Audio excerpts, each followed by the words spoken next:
Episode 16 आपने देख लिया। अगर 16 देख लिया तो अब उस पर बेस्ड न्यूमेरिकल्स जो है हम एपिसोड नंबर 17 में कर रहे हैं। ठोस अवस्था लेसन एपिसोड नंबर 17 और इसके अंदर हम एपिसोड नंबर 16 पर बेस्ड न्यूमेरिकल कर रहे हैं।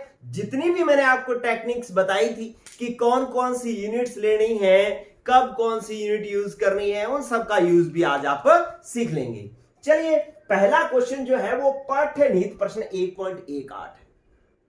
ये कह रहा है कि एक तत्व का मोलर द्रव्यमान, यहां पर ये लाइट की वजह से आपको दिखाई नहीं दे रहा होगा लेकिन लिखा हुआ 2.7 इंटू 10 की पावर -2 किलोग्राम प्रति मोल जो है वो मान दे रखा है और यह 405 पिकोमीटर लंबाई की भुजा वाली एकक कोष्टिका बनाता है। कहता है कि एक तत्व है और उसका मोलर द्रव्यमान मतलब कैपिटल एम का मान कितना दे दिया, 2.7 इंटू 10 की पावर -2 किलोग्राम प्रति मोल है और यह 405 पिकोमीटर लंबाई की भुजा वाली एकक कोष्टिका बनाता है। मतलब ए का मान दे दिया 405 पिकोमीटर। यदि घनत्व 2.7 इंटू 10 की पावर 3 किलोग्राम प्रति घन मीटर है तो घनीय एकक कोष्टिका की प्रकृति क्या है? घनीय एकक कोष्टिका की प्रकृति क्या है?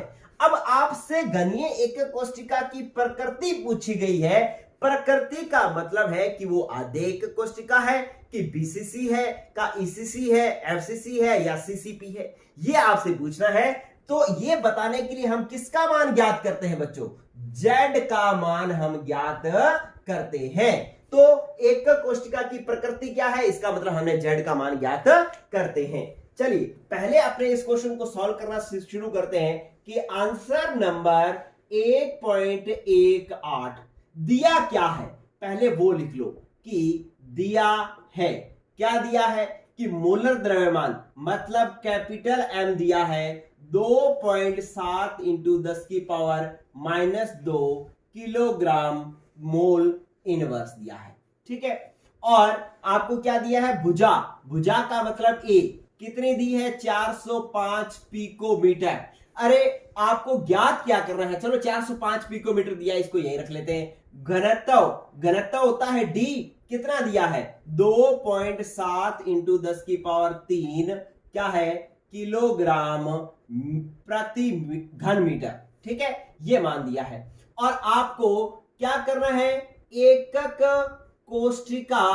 कोष्टिका की प्रकृति बतानी है और एकक कोष्टिका की प्रकृति बताने का मतलब क्या ज्ञात करना है? जेड का मान ज्ञात करना है।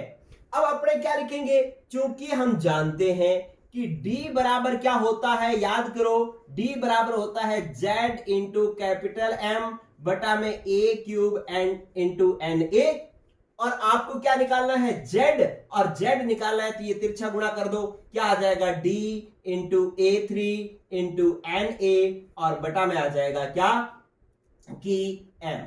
ठीक है बच्चों, आपको जेड निकालना है ना, प्रकृति ज्ञात करनी है तो इसका मतलब जेड का मान ज्ञात करना है और जेड बराबर क्या हो जाएगा? ये तिरछा गुणा करोगे तो ये हो जाएगा और एम आ जाएगा बटा में, तो ये वैल्यू आ जाएगी। अब एक चीज याद करो, मैंने आपको एक बात बताई थी, क्या कि जब जेड का मान ज्ञात करना होता है तो सारी यूनिट एमकेएस में रखते हैं। एमकेएस का मतलब तीन चीजें हैं, एक तो है मोलर द्रव्यमान, ये एमकेएस में रखेंगे तो किलोग्राम प्रति मोल है, ये बिल्कुल सही दिया हुआ है, इसको कोई चेंज नहीं करना, ये एमकेएस में ही दे रखा है, एमकेएस में ही दे रखा है। और घनत्व भी किलोग्राम प्रति घन मीटर दे रखा है तो ये भी एमकेएस में ही दे रखा है। लेकिन ये 405 पिकोमीटर दे रखा है, इस पिकोमीटर को मुझे किसमें बदलना पड़ेगा बच्चों? मीटर में बदलना पड़ेगा और पिकोमीटर को मीटर में बदलने के लिए 405 को 10 की पावर -12 से गुणा करते हैं तो ये बन जाता है मीटर ठीक है, तो 405 इंटू 10 की पावर -12 से गुणा करोगे तो ये 405 को 10 की पावर -12 से गुणा करोगे तो ये मीटर में बदल जाएगा। अब ये भी इकाई एमकेएस में होगी, ये भी एमकेएस में होगी, ये भी एमकेएस में होगी। अब ये वैल्यूज इसके अंदर रख लोगे तो आपके पास आंसर आ जाएगा। देखो डी का मान रखो, डी का मान क्या है 2.7 इंटू 10 की पावर 3, ठीक है। और फिर आप ए क्यूब का मान रखेंगे, ए का मान कितना है, ए का मान है 405 इंटू 10 की पावर -12 मीटर की पावर 3 आ जाएगा, क्योंकि ए क्यूब रखना है ना, ए का मान इतना है 405 इंटू 10 की पावर -12 मीटर है, और इसकी क्या कर देंगे हम क्यूब कर देंगे, तो हमने क्यूब लगा दी।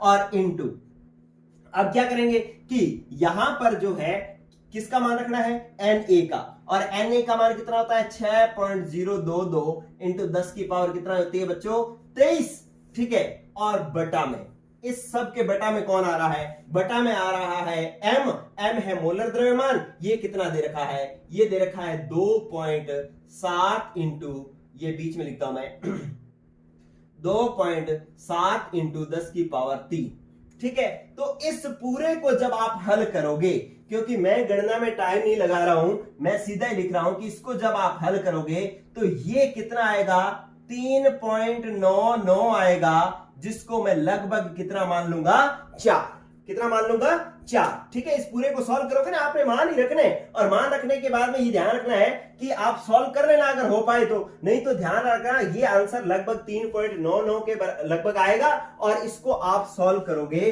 तो क्या आएगा, ये 4 आएगा आंसर। 3.99 को लगभग कितना मान लोगे 4, मतलब जेड का मान 4 आ गया, एक कोष्टिकाओं की संख्या कितनी आ गई है 4। और अतः यहां पर एक लाइन लिखोगे, अतः एकक कोष्टिका में एक एकक कोष्टिका में अवयवी परमाणुओं की संख्या कितनी है, अवयवी परमाणुओं की संख्या जो है वो 4 है। अतः एकक कोष्टिका कौन सी है, या तो एफसीसी है या सीसीपी है, ठीक है। तो ये आप लिखोगे तो 1.18 नंबर प्रश्न आपका पूरा हल हो जाएगा, ठीक है बच्चों। क्या आपको पहला क्वेश्चन करने का तरीका समझ में आया, ठीक है। आपने बस यहां पर चेंज करना था, बाकी तो मान ही रखने थे कि ये पिकोमीटर को आपने मीटर में बदलना था, बाकी सब वैल्यू रखनी है और आंसर निकालना है। ये लगभग 4 आएगा, और इस जब 4 होता है तो फलक केंद्रित एकक कोष्टिका या घनीय निबिड़ संकुलित संरचना होती है, ठीक है। तो ये आ जाएगा आपका 1.1 नंबर 1.18 मतलब या 1.18 नंबर क्वेश्चन हो जाएगा। कौन से वाला, पाठ्यनिहित वाला, क्लियर। चलिए इसको आप स्क्रीनशॉट ले लें, फिर मैं नेक्स्ट चलता हूं। ओके बच्चों, हो गया सबका। चलिए अब अपने बात करते हैं दूसरा क्वेश्चन। फॉर्मूला मैं इतनी बार लिख रहा हूं कि आपको याद हो जाना चाहिए कि बार बार हमें नहीं करना, आपको रट्टा ही लग जाना चाहिए फॉर्मूले का। तो चलिए अब मैं अभ्यास प्रश्न नंबर 1 पॉइंट कौन सा है 11 नंबर इसको हल करवाता हूं। अभ्यास प्रश्न 1.11 कहता है यदि चांदी का क्रिस्टलीकरण एफसीसी जालक में होता है। बच्चों एफसीसी जालक में होता है तो इसका मतलब है चांदी के परमाणु Ag है, और वो किस क्रिस्टल में जिसमें रहता है उस क्रिस्टल का कौन सी जालिकीय संरचना बनती है, कौन सा जालक बनता है एफसीसी, फलक केंद्रित घनीय संरचना बनती है। और फलक केंद्रित घनीय संरचना बनती है तो इससे मुझे समझ में आ गया कि इसके लिए Z का मान 4 होता है। ये तो एक वैल्यू पता लग गई। यदि कोष्टिका की कोरों की लंबाई 4.07 इंटू 10 की पावर -8 सेंटीमीटर है तथा घनत्व 10.5 ग्राम प्रति घन सेंटीमीटर हो तो चांदी का परमाणविक द्रव्यमान ज्ञात कीजिए। अब चांदी का परमाणविक द्रव्यमान ज्ञात करना है, इसका मतलब कैपिटल M का मान आपको ज्ञात करना है, ठीक है। दिया क्या हुआ है, दिया हुआ है आपको भुजा दे दी A और घनत्व दे दिया D, और Z का मान FCC दे करके पता लग गया हमारे को कि क्या है 4 है। तो आप क्या लिखेंगे, आप इसको लिखेंगे क्या कि वही लिखेंगे कि दिया है। अब क्या क्या दिया है, दिया है आपको एक तो चूंकि क्रिस्टल जो है वो कैसा है FCC है, अतः z बराबर हो जाएगा 4। ठीक है, एक बात हमें पता लगी। दूसरा कह रहा है कि यदि कोष्टिका की कोर की लंबाई, कोर क्या होती है, भुजा होती है, तो भुजा की लंबाई इसने कितनी दे दी, ठीक है, a बराबर दे दिया आपको 4.07 इंटू 10 की पावर -8 सेंटीमीटर दे दिया। और घनत्व जो है, घनत्व d, घनत्व मतलब d, यहां पर थोड़ा लिख लेना, भुजा और ये क्या है, घनत्व है। घनत्व कितना दे दिया, 10.5 ग्राम प्रति सेंटीमीटर क्यूब दिया है। ठीक है, और आपको निकालना क्या है, मोलर द्रव्यमान। क्या निकालना है, मोलर द्रव्यमान जो है m, कैपिटल M जो है मोलर द्रव्यमान, कैपिटल M जो है वो ज्ञात करना है। ठीक है, तो अब आप लिखोगे, क्योंकि हम जानते हैं, अब क्या जानते हो आप कि घनत्व D बराबर क्या होता है, Z इंटू कैपिटल M बराबर बटा में a क्यूब इंटू में NA होता है। ठीक है, या मैं इसको लिख सकता हूं, क्योंकि मुझे m ज्ञात करना है, तो m बराबर मेरे पास हो जाएगा, m बराबर क्या हो जाएगा, तिरछा गुणा कर दो, तिरछा गुणा कर दोगे तो ये हो जाएगा d into a cube into NA और डिवाइड बाय आ जाएगा z। ठीक है, अब आपको मान रखने हैं। अब मान रखने हैं तो आपको मोलर द्रव्यमान ज्ञात करते हुए मैंने इकाइयों के लिए कोई रूल बताया था क्या, मैंने इकाइयों के लिए रूल बताया था कि m जब ज्ञात करना हो, मोलर द्रव्यमान ज्ञात करना हो, तो आपको a और d दिया होगा। z संख्या है, na संख्या है, इनकी इकाइयों का तो कोई मतलब नहीं है, d और a दिया होगा। इन दोनों की इकाइयां या तो mks में होंगी या दोनों cgs में होंगी। ठीक है, अगर अलग अलग है तो दोनों एक प्रकार की में चेंज कर लेंगे, अगर सेम है तो चेंज नहीं करेंगे। हमने देखा कि यहां पर a भुजा की लंबाई सेंटीमीटर में दे रखी है और ये ग्राम सेंटीमीटर क्यूब में दे रखी है, इसका मतलब दोनों ही किसमें है, cgs में है, हमें कोई भी चेंज नहीं करना, दोनों एक जैसी इकाइयां दे रखी हैं। तो वैल्यू रखेंगे अपने, वैल्यू क्या आएगी कि m बराबर, अब अपने वैल्यू रखो, क्या d की वैल्यू, d का क्या दे रखा है 10.5 इंटू a क्यूब, a की वैल्यू क्या दे रखी है 4.07 इंटू 10 की पावर -8 की क्यूब इंटू Na क्या होता है 6.022 इंटू 10 की पावर 23 होता है, और बटा में आपने लिखना है Z, FCC क्रिस्टल है तो Z का मान क्या है 4। अब इसको अगर हल करोगे तो M का मान आएगा 107.09। अब देखो ये आप, क्योंकि कैलकुलेशन है, कैलकुलेशन बच्चों आपको करनी पड़ेगी, इतनी मैथ्स आपको आनी चाहिए। क्या आएगा, m आएगा 107.09। अब m का मान किस, इसकी इकाई क्या लिखोगे, इकाई, अरे cgs है तो मोलर द्रव्यमान की भी इकाई cgs में लिखोगे। क्या आएगी cgs में, cgs में मोलर द्रव्यमान की इकाई आएगी ग्राम प्रति मोल या ग्राम मोल इनवर्स लिख सकते हो आप। ठीक है, ग्राम प्रति मोल जो है ये 9 नहीं है, ये ग्राम है, ग्राम प्रति मोल जो है इसका आंसर आएगा। अगर ये सारे, ये दोनों मान MKS में दिए होते, या मीटर में दिया होता वैल्यू, या किलोग्राम प्रति मीटर क्यूब दिया होता, तो ये किलोग्राम प्रति मोल आता, लेकिन हमारे को ये CGS में दे रखा है, इसलिए हमारे पास आंसर भी CGS में आया है, ग्राम प्रति मोल में आया है, और ये जो है आपके पास m का मान हो जाएगा। अतः चांदी का मोलर द्रव्यमान, लास्ट में लाइन लिख लेंगे, अतः चांदी ब्रैकेट में लिख लो Ag का मोलर द्रव्यमान कितना आया बच्चों 107.09 ग्राम प्रति मोल है। ठीक है, तो इस प्रकार से ये आपका 1.11 नंबर क्वेश्चन भी हो गया सॉल्व। स्क्रीनशॉट ले लेंगे इसका भी आप।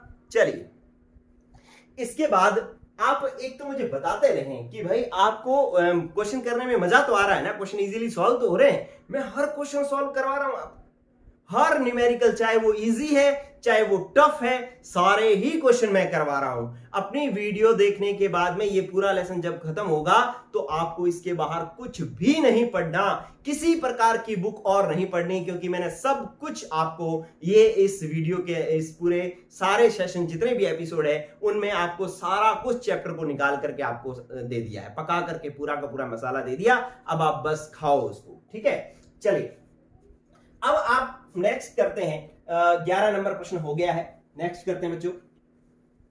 नेक्स्ट प्रश्न है हमारे पास, देखें ये 1.15 नंबर प्रश्न है। क्या कह रहा है कहता है कॉपर FCC जालक के रूप में क्रिस्टलीकृत होता है। बच्चों जब मैं बार बार बोल रहा हूं तो आपके मन में एक्साइटमेंट आनी चाहिए कि वाह सर, अभी पहले FCC में था तो हमने Z का मान 4 रख दिया था, अब फिर ये FCC में बोल रहा है तो मैं फिर Z का मान 4 रख दूंगा, मुझे कोई दिक्कत नहीं होनी चाहिए। ठीक है, क्यों? क्योंकि FCC जालक में क्रिस्टलीकृत होता है, क्रिस्टलीकृत का मतलब बढ़ता है, क्रिस्टल बढ़ता है। अब कहता है जिसके कोर की लंबाई 3.61 इंटू 10 की पावर -8 सेंटीमीटर है, यह दर्शाइए कि गणना किए गए घनत्व के मान तथा मापे गए घनत्व 8.92 ग्राम प्रति सेंटीमीटर क्यूब में समानता है। अरे एनसीईआरटी बुक की यह बड़ी स्पेशलिटी है। मैंने आपको कहा था ना कि आप थ्योरी कितनी भी पढ़ लो, पीछे के क्वेश्चन करने के लिए आपको क्वेश्चन करके ही देखने पड़ेंगे। आप ऐसा नहीं सोच सकते कि भाई मैंने थ्योरी कर ली तो मैं क्वेश्चन तो अपने आप ही हो जाएंगे। नो, अपने आप नहीं होंगे। अब ये क्वेश्चन जो है एनसीईआरटी की स्पेशलिटी है कि ये जो क्वेश्चन दिया इस क्वेश्चन को समझ में आना चाहिए। कोई बता सकता है कि इसमें क्या ज्ञात करना है? क्वेश्चन दोबारा समझ लो। कहता कॉपर है, FCC क्रिस्टल के रूप में बढ़ता है और इसके कोर की लंबाई इतनी दे रखी है, और बताओ गणना किए गए, दर्शाइए कि गणना किए गए घनत्व के मान तथा मापे गए घनत्व 8.92 ग्राम प्रति सेंटीमीटर क्यूब में समानता है। ठीक है, इस क्वेश्चन को चाहे एक बार वीडियो रोक करके फिर पढ़ लो, लेकिन पहले पता करो कि इसमें ज्ञात क्या करना है। आपको समझ में नहीं आएगा। जिस भी बच्चे को समझ में आ जाए कि इसमें ज्ञात क्या करना है मुझे जरूर बताना। ठीक है, मेरे से पहले जिसको समझ में आ गया था वो जरूर बताना, लेकिन मैं बताता हूं क्या ज्ञात करना है। इसमें ज्ञात करना है बच्चों घनत्व। क्या ज्ञात करना है इसमें? घनत्व। हम जो घनत्व ज्ञात करेंगे ना, उसका मान इस मान के कितना समान है ये हमें बताना है, ये दर्शाना है। ठीक है, तो इसके अंदर घनत्व ही ज्ञात करना है। आपको लगेगा कि सर घनत्व कैसे ज्ञात करना है, घनत्व तो दे रखा है। अरे घनत्व, ये जो घनत्व दिया गया है ये तो मापा गया घनत्व है। ये तो कैसा है? मापा गया घनत्व है। और हम जो घनत्व ज्ञात करेंगे वो कैसे ज्ञात करेंगे? गणना से ज्ञात करेंगे। और वो कह रहा है कि दर्शाओ कि भाई गणना से जो घनत्व ज्ञात किया है वो मापे गए घनत्व के क्या है? समान है। ये हमें दर्शाना है। ठीक है, तो ये तो मापा गया है, ये गणना से हमने निकालना है और दोनों में समानता बतानी ही है। मतलब निकालना क्या है? घनत्व ही निकालना है। चलिए, घनत्व निकालना है तो आपको दिया क्या हुआ है ये समझ लेते हैं। अपने आंसर नंबर मैं सॉल्व करवा रहा हूं 1.15 और लिखना शुरू किया मैंने कि चूंकि क्रिस्टल जो है वो कि कौन सा है? FCC है, अतः Z बराबर क्या हो जाएगा बच्चों? 4 हो जाएगा। ठीक है, और भुजा की लंबाई A कितनी दे रखी है? 3.61 इंटू 10 की पावर -8 सेंटीमीटर दे रखी है। ठीक है, और कॉपर है, क्या है? तत्व जो है वो क्या है? कॉपर है। तो इसलिए मोलर द्रव्यमान, कॉपर का मोलर द्रव्यमान कितना होता है? ये ध्यान रखना बच्चों कि कॉपर का मोलर द्रव्यमान जो है वो 63.5 है। क्या है? 63.5 ग्राम प्रति मोल है। ठीक है, तो ये इसका मोलर द्रव्यमान है कॉपर का। ये कई बार 63.1 भी लिखा होता है, यहां पर अपने 63.5 रख करके सॉल्व कर लो, कैलकुलेशन इजी हो जाएगी। चलिए, घनत्व आपको मोलर द्रव्यमान मतलब M भी पता लग गया। अब A पता लग गया, M पता लग गया, Z पता लग गया। निकालना क्या है? D। घनत्व जो है, घनत्व की गणना करनी है। घनत्व की गणना करनी है तो इसका मतलब D जो है हमें क्या करना है? ज्ञात करना है। अब आपको पता है कि D बराबर क्या होता है? फॉर्मूला कितनी बार लिख दिया मैंने, रट्टा मारा जाना चाहिए। D बराबर Z इंटू M बटा में A क्यूब इंटू में NA। ठीक है, ये जो है वो आपके पास वैल्यू आ गई। अब मान रख दो, क्या है? Z का मान है 4, M का मान मोलर द्रव्यमान है 63.5 और A क्यूब, A का मान है 3.61 इंटू 10 की पावर -8 की क्यूब और गुणा में मोलर द्रव्यमान आ गया 63.5।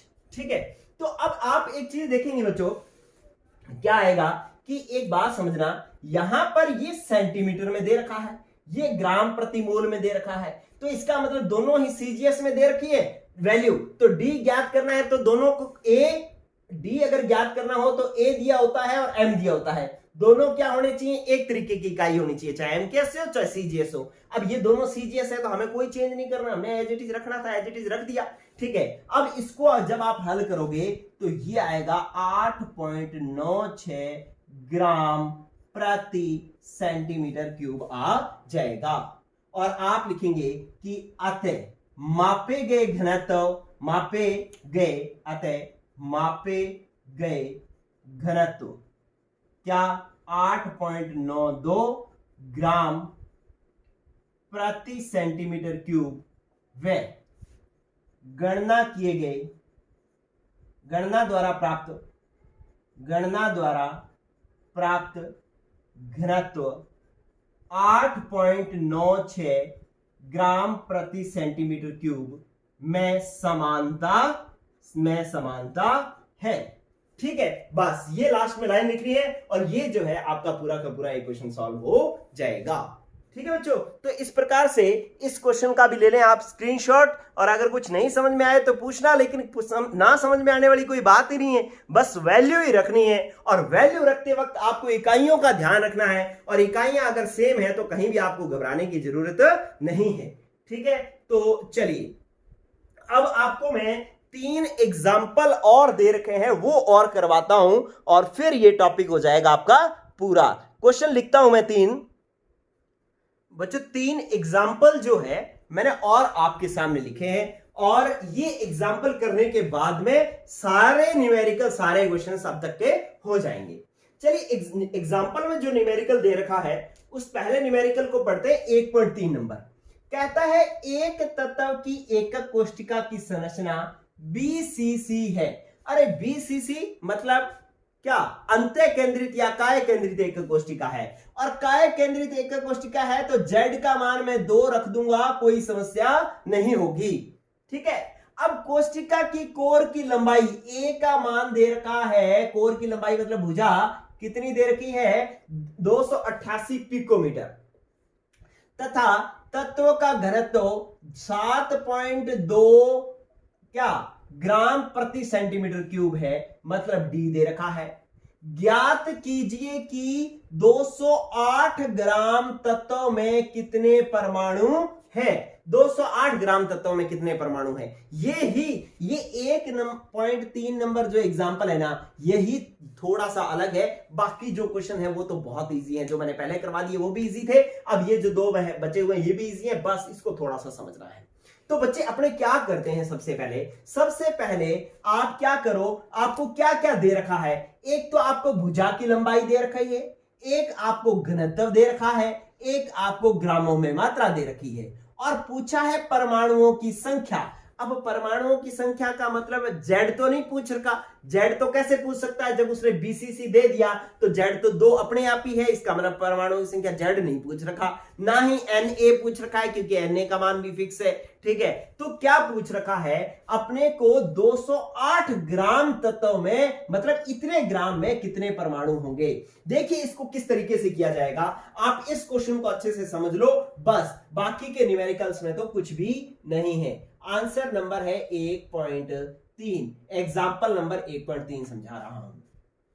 आपको पता है कि कोर की लंबाई जो है, कोर की लंबाई मतलब A का मान आपको दे रखा है 288 पिकोमीटर, ठीक है।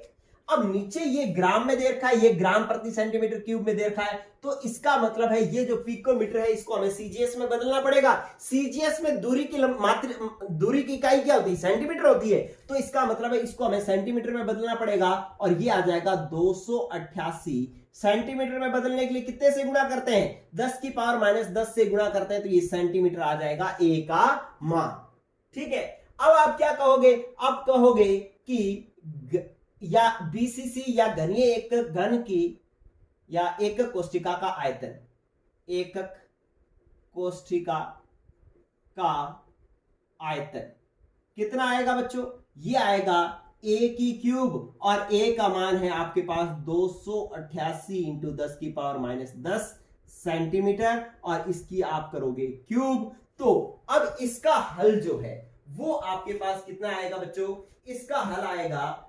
2.39 इंटू 10 की पावर -23 सेंटीमीटर क्यूब, ये जो है इसका आयतन आ जाएगा। ठीक है, ये इस एक कोष्टिका का आयतन आ गया। मेरे पास जगह कम पड़ेगी इसलिए मैं जो इसको थोड़ा सा छोटा छोटा लिख लेता हूं, 3 इंटू 10 की पावर -3 सेंटीमीटर क्यूब, ये मेरे पास एक कोष्टिका का आयतन आ गया है। अब मैं क्या करूंगा, अब मैं करूंगा कि अब वो कह रहा है कि तत्व का घनत्व इतना है और तत्व का द्रव्यमान इतना है, तो 208 ग्राम तत्व का आयतन भी निकाल लेता हूं। पहले तो मैंने एक कोष्टिका का आयतन निकाल दिया, अब मैं 208 ग्राम तत्व का आयतन निकालता हूं। तो मैं क्या कहूंगा, मैं कहूंगा ये तो एक प्रकार की गणना होगी इसके अंदर। अब दूसरे प्रकार की क्या गणना करनी पड़ेगी, आपको करनी पड़ेगी 208 ग्राम तत्व का आयतन। अब तत्व का आयतन बराबर क्या होता है, ग्रामों में मात्रा बटा में क्या होता है, आयतन आपको ज्ञात करना है ना। आयतन बराबर क्या हो जाएगा, ग्रामों में मात्रा बटा में घनत्व। ठीक है, ग्रामों में मात्रा बटा में क्या आ जाएगा, घनत्व। अब ग्रामों में मात्रा कितनी है, 208 ग्राम है, और घनत्व कितना दे रखा है, 7.2, और दोनों ही 7.2 ग्राम दे रखा है, और दोनों ही सीजीएस में है। दोनों ही ये देखो, ये ग्राम सेंटीमीटर क्यूब में है, और ये क्या है, ये है 208 ग्राम है, तो दोनों ही सीजीएस में है, तो आपको चेंज करने की जरूरत नहीं है। तो इसको आप हल करोगे तो इसका जो आंसर आएगा आपके पास, इसका आंसर आएगा 28.88 सेंटीमीटर क्यूब। क्या आएगा, 28.88 सेंटीमीटर क्यूब। अब आप समझें, आपको एक कोष्टिका का आयतन तो इतना है, और 208 ग्राम एकक जो तत्व है उसका आयतन इतना है। तो आप क्या कर सकते हैं कि 208 ग्राम में जो कुल आयतन है, उस आयतन में अगर मैं एक कोष्टिका के आयतन का भाग दे दूं तो मुझे एक कोष्टिकाओं की संख्या मिल जाएगी क्या। समझो, अब मैं क्या कह रहा हूं कि मान लो एक कोष्टिका का आयतन है 5, एक कोष्टिका का आयतन 5 सेंटीमीटर क्यूब है। ठीक है, और किसी 208 ग्राम का आयतन जो है वो है 100। ठीक है, 208 ग्राम का आयतन कितना है, 100। तो मुझे 100 ग्राम मतलब 100 आयतन जो है, 100 सेंटीमीटर क्यूब आयतन जो है, या 200 ग्राम का जो आयतन है, उसके अंदर मैं अगर एक कोष्टिका के आयतन का भाग दे दूं, मतलब 100 बटा में 5 कर दूं, तो कितनी एक कोष्टिकाएं आ जाएंगी, 20 आ जाएंगी। समझ में आई बात। अरे इस दीवार का कुल का आयतन जो है, कुल का आयतन मैं मान लेता हूं, एक एग्जांपल के तौर पे समझाता हूं कि कुल आयतन जो है वो 100 सेंटीमीटर क्यूब है। ठीक है, पूरी इस दीवार का आयतन, और इसके अंदर एक जो ईंट है, एक ईंट का आयतन 5 सेंटीमीटर क्यूब है। तो बताओ इस दीवार में कुल कितनी ईंटें लगी हुई हैं। तो आप कुल आयतन में एक ईंट के आयतन का भाग दे दोगे तो 20 ईंटें जो है वो आपके पास आंसर आ जाएगा। तो वही बात यहां है कि 208 ग्राम तत्व के आयतन में अगर एक कोष्टिका के आयतन का भाग दे दोगे तो आपको एक कोष्टिकाओं की संख्या मिल जाएगी, कितनी ईंटें हैं ये मिल जाएगा। ठीक है, तो अब आप क्या करेंगे, तीसरी गणना अब आप करोगे, तीसरी गणना करोगे, और तीसरी गणना क्या करेंगे अपने कि एकक कोष्टिकाओं की संख्या। आते 208 ग्राम में एकक कोष्टिकाओं की संख्या बराबर कितनी आ जाएगी, ये आयतन मतलब 208 ग्राम का आयतन, और बटा में एक कोष्टिका का आयतन 2.39 इंटू 10 की पावर -3। ठीक है, इसको जब आप हल करोगे तो ये लगभग आएगा 12.08 इंटू 10 की पावर 23 जो है इसका आंसर आ जाएगा। ठीक है, 12.08 इंटू 10 की पावर 23 जो है, ये इतनी एक कोष्टिकाएं आ जाएंगी। लेकिन आपको प्रश्न में क्या पूछा गया है, प्रश्न में पूछा गया है कितने परमाणु हैं, कितने परमाणु हैं, परमाणुओं की संख्या पूछी गई है। अब आपको चौथे प्रकार की गणना यहां पर करनी पड़ेगी। चौथे प्रकार की गणना क्या करोगे, आप कहोगे चूंकि बीसीसी में एक एकक कोष्टिका में परमाणुओं की संख्या कितनी होती है बच्चों, 2 होती है। यहां पर जेड का मान अभी बताया था कि कितना है, जेड का मान क्या कहा था, बीसीसी है तो कितने होंगे 2। अब कुल एकक कोष्टिकाएं कितनी हैं, आपके पास एकक कोष्टिका है 2, 12.08 इंटू 10 की पावर 23। एकक कोष्टिकाओं में कुल परमाणुओं की संख्या बराबर कितनी आ जाएगी, 2 इंटू 12.08 इंटू 10 की पावर 23। इसको हल करोगे तो आपके पास आंसर आ जाएगा 24.16 इंटू 10 की पावर 23 परमाणु आ जाएंगे। तो आप लिखेंगे अतः 208 ग्राम तत्व में 24.16 इंटू 10 की पावर 23 परमाणु उपस्थित होंगे। ठीक है बच्चों, तो एक बार आप दोबारा समझें, इसी क्वेश्चन को एक बार ढंग से समझना है, बाकी के अंदर तो कुछ भी नहीं था। ठीक है, आपको कहा था कि एक बीसीसी एकक कोष्टिका है, इसकी भुजा की लंबाई 288 पिकोमीटर है, इसका घनत्व इतना है, तो ज्ञात करो कि 208 ग्राम तत्व में कितने परमाणु होंगे। तो मैं पहले तो भुजा की लंबाई से पहले एक एकक कोष्टिका का आयतन निकाल लेता हूं। तो मैंने एक एकक कोष्टिका का आयतन निकाल लिया। फिर मैंने क्या किया कि 208 ग्राम तत्व का आयतन निकाला। मैंने 208 ग्राम तत्व का आयतन मैं कैसे निकालूंगा, मुझे पता है घनत्व बराबर D बराबर होता है m बाय v, और v मेरे को ज्ञात करना है, तो v इक्वल हो जाएगा m बाय d। m मेरे को दे रखा है 208 ग्राम, द्रव्यमान दे रखा है 208 ग्राम, और घनत्व जो है दे रखा है 7.2, तो भाग दूंगा तो ये आ जाएगा 28.88। ठीक है, तो 208 ग्राम का आयतन इतना है, एक कोष्टिका का आयतन इतना है, तो कुल आयतन में एक कोष्टिका का आयतन का अगर भाग दे दूंगा तो मुझे एक कोष्टिकाओं की संख्या मिल जाएगी। तो मैंने एक कोष्टिकाओं की संख्या निकाल दी, और फिर मुझे पता है कि जब बीसीसी में एक कोष्टिका में 2 परमाणु होते हैं, तो इतने कोष्टिकाओं में कितने परमाणु होंगे, 2 से गुणा कर लूंगा तो कुल इतने परमाणु आएंगे, 24.16 इंटू 10 की पावर 23 परमाणु होंगे। ठीक है बच्चों, सबसे बेस्ट क्वेश्चन जो है वो यही था हमारा। चलिए, अब ये 4 तरीके की गणनाएं जो है करके ये क्वेश्चन हमने कंप्लीट किया। इसका ले लें आप स्क्रीनशॉट, और इसके बाद चलते हैं अपने 1.4 नंबर न्यूमेरिकल पर। चलिए, स्क्रीनशॉट ले लिया आपने। सबसे जो डिफरेंट न्यूमेरिकल यही वाला था, अब तो कुछ भी नहीं है, अब तो बस वैल्यू रखनी है, और वैल्यू रखने का तरीका आपको आता है। ठीक है, चलिए 1.4 नंबर सॉल्व करें। पहले तक मजा आ रहा है, सारे क्वेश्चन समझ में आ रहे हैं ना। ठीक है, कोई नहीं आया तो मुझे बताना कि सर कौन से वाला न्यूमेरिकल समझ में नहीं आया। एक चीज और, कोई नहीं आया तो एक बार उसको रिवाइज करके दोबारा देख लिया करो, मेरे को पूछने की जरूरत नहीं है। मैं आपके कंट्रोल में हूं, आपको बस स्क्रॉल ही तो करना है, थोड़ा सा वीडियो पीछे करना है, मैं दोबारा बोलने लग जाऊंगा। ठीक है, तो आप मेरी पूरी की पूरी जो है वो कंट्रोलिंग आपके हाथ में है। ठीक है, आप 2 बार 4 बार जितनी मर्जी बार देखो, आपको समझ में आएगा। चलिए, फिर कह रहा है कि एक्स किरण विवर्तन अध्ययन द्वारा पता चलता है कि तांबा 3.608 इंटू 10 की पावर -8 सेंटीमीटर कोष्टिका कोर के साथ एफसीसी कोष्टिका के रूप में क्रिस्टलीकृत होता है, और दूसरे प्रयोग में तांबे का घनत्व 8.92 ग्राम प्रति सेंटीमीटर क्यूब ज्ञात किया गया। तो तांबे का परमाणविक द्रव्यमान ज्ञात कीजिए। अब परमाणविक द्रव्यमान का मतलब मोलर द्रव्यमान होता है, मतलब कैपिटल एम आपको ज्ञात करना है। तो आपको दे क्या रखा है, ये क्वेश्चन अभी कर लिया हमने, उसी को उलट करके दे रखा है, जो अपने लास्ट में घनत्व वाला क्वेश्चन दिया था वही दे रखा है, बस उसी को उलट करके दे रखा है। सॉल्व कर लो, क्या आएगा आंसर नंबर मैं करवा रहा हूं 1.4। अब दिया क्या है,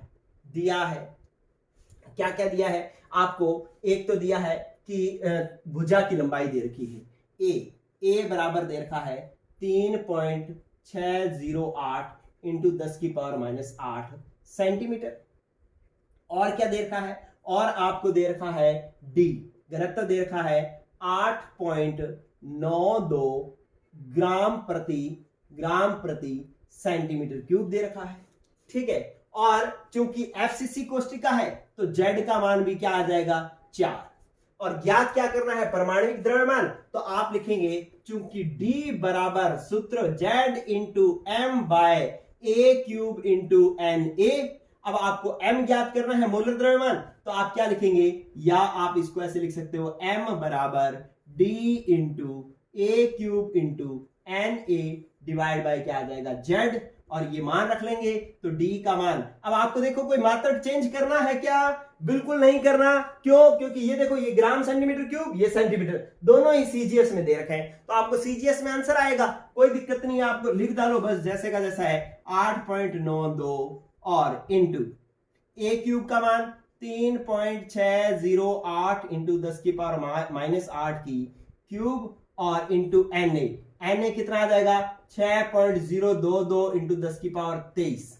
ठीक है, ये आप देख लेना सही से, 10 की पावर 23 एन ए का मैंने मान रखा है। जेड का मान, अरे एफसीसी है, एफसीसी क्रिस्टल है तो 4 सॉल्व करोगे तो ये आ जाएगा 63.1। अब ये किलोग्राम प्रति मोल आएगा कि ग्राम प्रति मोल आएगा? बच्चों ग्राम प्रति मोल में आएगा क्योंकि ये सीजीएस में दे रखे हैं तो ये भी आएगा किसमें? ग्राम प्रति मोल में ही आंसर आएगा। ठीक है, तो लास्ट में लिख लोगे अतः तांबे का परमाणविक द्रव्यमान, परमाणविक द्रव्यमान या मोलर द्रव्यमान एक ही बात होती है बच्चों, तो इसका मतलब m बराबर कितना हो गया? 63.1 ग्राम प्रति मोल है। ठीक है, तो ये आपका 1.4 नंबर एग्जाम्पल भी हो जाएगा सॉल्व। ठीक है, इसके बाद एक लास्ट क्वेश्चन और करवाता हूं और इसके ये फिर आपका दूसरा पार्ट इस लेसन का कंप्लीट हो जाएगा। स्क्रीनशॉट ले लेना बच्चों। चलिए, इजी है, बिल्कुल मान ही तो रखने हैं, कुछ भी नहीं करना आपको, बिल्कुल मान ही रखने हैं। तीसरा देखें आप 1.5 नंबर एग्जांपल देखें। कहता है सिल्वर सीसीपी जालक बनाता है। अब भाई सीसीपी जालक बनाता है तो मुझे पता लग गया कि जेड का मान 4 है। जेड का मान कितना है? 4। सीसीपी या एफसीसी में जेड का मान कितना होता है? 4। एक्स किरण विवर्तन अध्ययन द्वारा पता चला कि इसकी कोष्टिका की कोर की लंबाई ए का मान दे रखा है 408.6 पिकोमीटर है। सिल्वर के घनत्व की गणना कीजिए और परमाणविक द्रव्यमान 107.9 यू है। ठीक है, तो अब कुछ नहीं करना, आपको हल करना है आंसर नंबर, सॉल्यूशन नंबर 1.5। क्या करना है? वही दिया है। क्या दिया है? भुजा की लंबाई दी है, कितनी दे रखी है? 408.6 पिकोमीटर दे रखी है। और यहां पर मैं जगह छोड़ दूंगा, क्यों? क्योंकि मुझे ये पिकोमीटर दे रखी है तो मुझे ये चेंज करनी पड़ेगी। अब किसमें चेंज करनी है वो मैं देखता हूं। ठीक है, और जो आपको जेड बराबर कितना दे रखा है? 4, क्योंकि सीसीपी चालक है। और परमाणविक द्रव्यमान, मोलर द्रव्यमान जो दे रखा है 107.9 यू दे रखा है, तो मैं इसको ग्राम प्रति मोल लिख सकता हूं, मोलर द्रव्यमान। ठीक है, मोलर द्रव्यमान। अब ये ग्राम प्रति मोल है, मतलब सीजीएस में है, तो इसको भी मुझे सीजीएस में बदलना पड़ेगा, और सीजीएस का मतलब सेंटीमीटर में बदलना पड़ेगा, और सेंटीमीटर में कितना आएगा? ये आएगा 10 की पावर माइनस 10 से गुणा करना पड़ेगा, तो ये सेंटीमीटर में आ जाएगा। अब आपको ज्ञात क्या करना है? घनत्व। आपके 3 चीजें आपको दे दी। क्या दे दिया? ए दे दिया और जेड दे दिया और एम दे दिया, और घनत्व ज्ञात करने के लिए दे दिया, पूछ लिया। तो घनत्व बराबर क्या होता है? डी इक्वल टू, बोले, Z into M divide by A3 into NA। अब मैंने ये फॉर्मूला इतनी बार लिख दिया कि अब भी अगर कोई बच्चा भूल गया ना, तो उसका मतलब है कि वो बच्चा पढ़ ही नहीं रहा, गौर ही नहीं कर रहा। ठीक है ना, क्योंकि इतनी बार तो आप किसी चीज को देखोगे तो वो तो याद हो ही जाएगी। ठीक है ना, तो अब आपने अभी भी नहीं याद हो रहा, तो इसका मतलब आप इसको देख ही नहीं रहे हो। ठीक है ना, तो थोड़ा सा गौर करें बच्चों। अब जेड का मान आपने रखा 4, एम का मान रखा 107.9 और ए का मान रखा 408.6 इंटू 10 की पावर माइनस 10 की क्यूब, और गुणा में एन ए का मान रखा 6.022 इंटू 10 की पावर 23। ठीक है, अब आपको घनत्व ज्ञात करना है। अरे इसको भी आपको सॉल्व करने की जरूरत नहीं है। एक्चुअली एनसीईआरटी के अंदर गणना से उत्तर नहीं होता। एनसीईआरटी के अंदर आंसर जो है, प्रैक्टिकली जो आंसर है वही आंसर आता है। ठीक है ना, अब प्रैक्टिकली इसका आंसर पहले हमारे को बताया गया था पिछले क्वेश्चन में। पीछे जो मैंने लास्ट क्वेश्चन 1.15 नंबर क्वेश्चन लिखा था, एक्सरसाइज क्वेश्चन, उसमें ये आंसर आया था 10.5 ग्राम प्रति सेंटीमीटर क्यूब होगा। ठीक है, ये मान अपने को पहले क्या कर रखा था? ये मान दे रखा था और मोलर द्रव्यमान पूछ रखा था। अब मोलर द्रव्यमान दे दिया, घनत्व पूछ लिया, तो ये मान आंसर आया था पहले, पर 0.9 आया था। तब हम जो है वो थोड़ा गणना में ये वैल्यू में थोड़े बहुत अंतर आ जाता है, ठीक है ना। तो यहां पर 10.5 ही आंसर आएगा और ये जो है आप लिख लोगे, अतः इसका घनत्व जो है 10.5 ग्राम प्रति सेंटीमीटर क्यूब होगा, ठीक है। अब कई बच्चे जो है इसमें भी कंफ्यूज हो जाते हैं, ये सर यहाँ पर तो पहले 0.09 था, अब सीधा 0.9 है, तो यही कैसे आएगा। ऐसा नहीं है, थोड़ी बहुत कैलकुलेशन में जो है अपने केमिस्ट्री के अंदर अप्रॉक्स वैल्यू लेते हैं और अप्रॉक्स वैल्यू यही आएगी, ठीक है। इसका ले लें स्क्रीनशॉट, ये भी क्वेश्चन सॉल्व। अब आपका सॉलिड स्टेट लेसन का दूसरा पार्ट पूरा कंप्लीट हो चुका है। जो बच्चा यहां तक पूरा देख लेगा वो आज की जो इसके बाद में आपको एक टेस्ट ले रहा हूं, लाइव टेस्ट, वो लाइव टेस्ट जरूर अटेंड करेगा। एक बार लाइव टेस्ट में अगर साथ में आ जाओ तो बहुत बढ़िया, अगर कोई नहीं आ पाता तो वो बच्चा जो है बाद में लाइव टेस्ट जरूर दे और अपना स्कोर भी नोट करे कि मेरे कितने आंसर सही है, ठीक है बच्चों। तो आज के लिए इतना ही, पढ़ते रहे, गुड लक, गुड बाय। और जो आज की लाइव क्लास है वो ज्यादा से ज्यादा बच्चों को शेयर करें अपने साथ बड़ों को। Good bye.